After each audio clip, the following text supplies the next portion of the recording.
আসসালামু আলাইকুম, সবাইকে শুক্রবার জুম্মার শুভেচ্ছা জানাচ্ছি।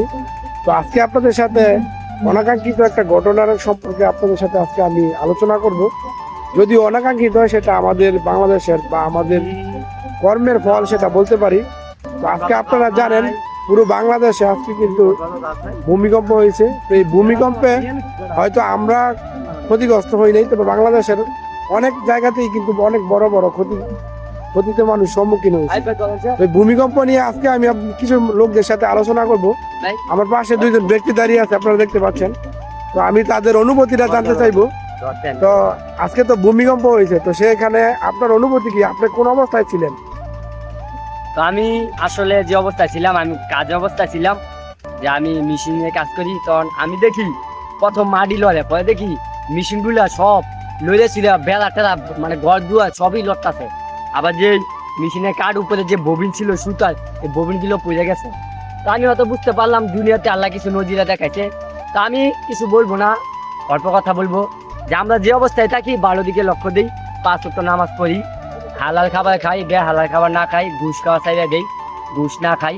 আমরা আল্লাহ তাআলা যে কোনো অবস্থাতে থাকি আল্লাহ তাআলার কাছে শুকরিয়া আদায় করি।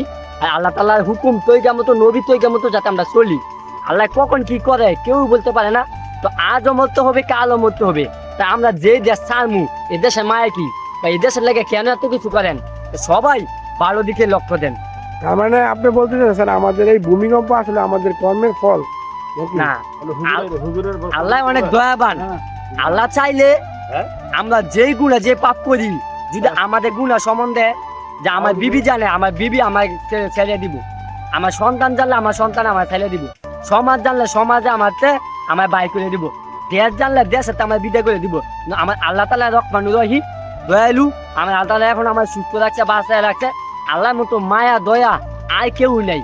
এই কারণে আল্লাহ হালকা একটু নজিরা দিয়েছে, হে মানুষ তোমরা এখনো সময় আছে, ভালো দিকে এগিয়ে যাও, খারাপ বাদ দাও, আমার হুকুম তলিকা মতো চলো, 5 ওয়াক্ত নামাজ পড়ো।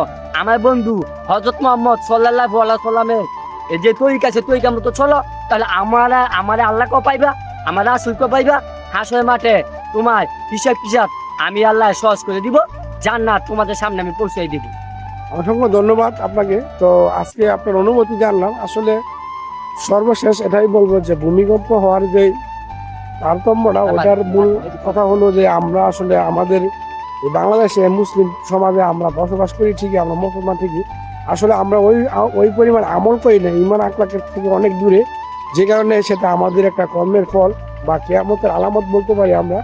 তো যাই হোক, সবাই ভালো থাকবেন, সবাই সবার জন্য দোয়া করবেন এবং আল্লাহর হুকুম মানার চেষ্টা করবেন। তো সবাই ভালো থাকবেন। আসসালামু আলাইকুম।